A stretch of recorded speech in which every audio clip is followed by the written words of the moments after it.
Well, it's lovely to welcome another president, and it's Brendan Walsh, who was the president of the New South Wales chapter of National Speakers in 94-95. So Brendan, how did you get started in the speaking business? To answer that honestly, Yvonne, being Irish, I was speaking for a lot longer. I was speaking before I knew you could get paid for it. That was the idea. So how I got into it to get paid for it was literally one of those quirks of nature. I was retrenched from my job with 3 weeks to go before my 50th birthday. Wow. 3 weeks to go. My company car was taken off me. Here I was at 50 years of age. I had a job as a consultant with an international telecommunications company, Siemens. But here I was with no job, no car, etc., etc. And I had to reinvent myself at 50 years of age. So what I had discovered as the consultant with this company, which is called Siemens, was that people, companies, were spending millions of dollars, literally millions of dollars, buying technology. But they were not spending a dollar, not even a dollar, on their staff. And any technology is only as good as the staff that use it. So I said to myself, there's a niche here. And I went for it, and my niche was in training. I had been selling PABXs, and people were, as I said, spending millions buying the PABXs, but they weren't teaching the people how to use them. Consequently, when I would phone a company, usually my clients, the phone would ring forever and ever. I'd be put on hold, I would be forgotten about, I would be transferred, or somebody would pick up the phone and say, yeah, transport. So I thought, no, there's a niche here for training in professional use of the equipment. So I devised a half-day program, and that's really how it started. That was training, I admit. But what happened was people were coming into this program and not wanting to be there. You could tell from their body language they didn't want to be there. What's, this Robert Menzies going to tell me about the telephone?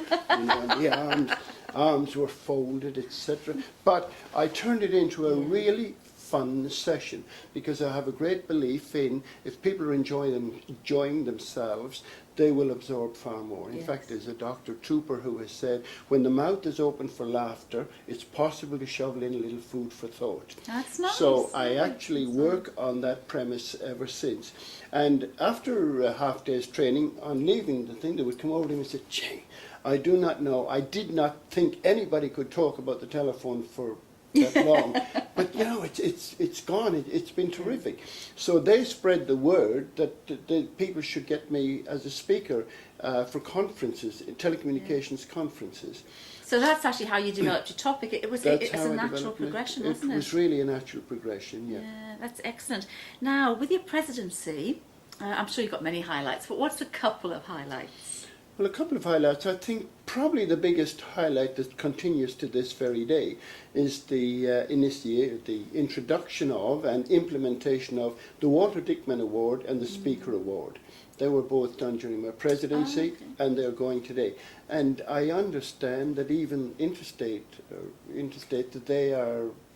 Yes, actually, they've even got more awards now in the other states. Yeah, that's right. So that I think is, I think that was one of the greatest things that happened in that year, the introduction of the Walter Dickman Award and the Speaker Award. I don't know how it's been run today, but in those days we said that anybody who was on the committee, the year it was awarded or the previous year, could not be nominated or could not win. That is still the case. Okay. Yes. I think that was a very, very good rule. So that was one of the major ones. There were a couple of changes that I made. For example, we introduced 2 people onto the committee that had never been on it before. By that I mean 2 positions. One was an historian, and that was given to Ted McNess, and we had a PR lady. Our PR lady was Barbara Landsberg, but within that year Barbara became pregnant and unfortunately had to resign, and I approached Candy Timpson. Perfect. And that was Candy's lead on to, and of course Candy has gone from strength to strength within NSAA since that time. But that was, nobody had, I believe up to that time we hadn't had a PR. Excellent. And Candy, of course, you couldn't get anybody better than Candy. That's right, well she's written the textbook. That's right. That she That's has. right. Yeah. Yes, yeah. So those were that was perhaps one of the biggest highlights. I think there are others that we had the convention that year that was held in Sydney. That was very exciting because we had overseas speakers. We had Jim and Naomi Rhodey from Phoenix, Arizona.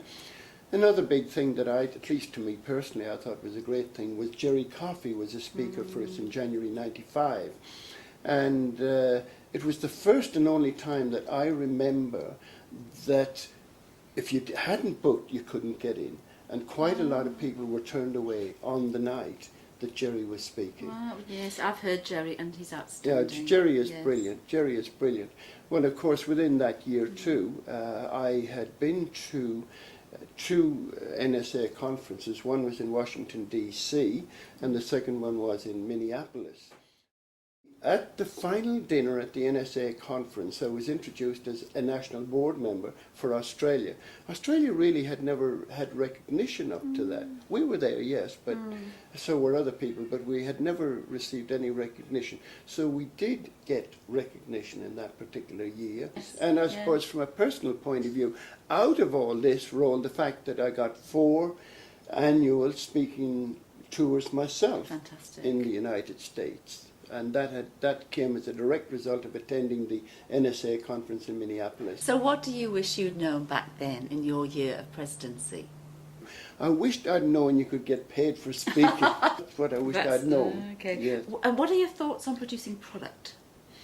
It depends if product doesn't become the primary focus. I mean, a speaker is a speaker. But if a speaker's objective is taken over by what product they can sell, I think that takes away from the speech. I'm all in favour of it, but let it not be the focus. Let the speech be the focus.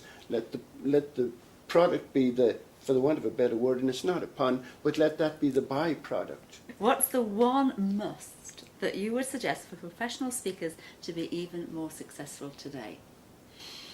The public, or the person who pays your check, they're only interested in a good, increasing their bottom line. And so I have never won a job and I have never lost a job because I was or was not a CSP or an ASM. Nobody, in fact, 99% of my clients wouldn't even know such a thing exists. So I got paid for what I was able to deliver them. What's your top tip for speakers? Well, my top tip for speakers, honestly, is I think a lot of speakers think that they are the ultimate. You know, if you don't have an audience, there's no need for a speaker. So I think you reverse the priority. In other words, the audience is the priority and the speaker becomes necessary then. Excellent. Does that make sense? That does make sense. The audience is first. No audience, no speech, no need for me. Therefore, they're number 1. I happen to be number 2. Now, Brendan, tell us about these people who were around you in your term. Well, from the left we have myself, and next to me is Catherine Palin-Brinkworth, who that year was the national president. Next to Catherine is Lynn Champion, the president, the state president before me, and next to her is Frank Maguire.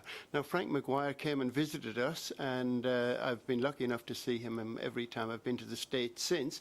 Frank was he was one of the 4 founding members of Federal Express, worked next to the Colonel Sanders, and in addition to that, he's on tour at the moment with Rudy Giuliani, Alvin Toffler and Jack Welch, touring the major cities in the world, having started in London and then gone to Dubai, I think Japan, and maybe Sydney will be lucky enough to have Frank out here. So what's that tip again, Brendan? The audience is number 1, the speaker number 2.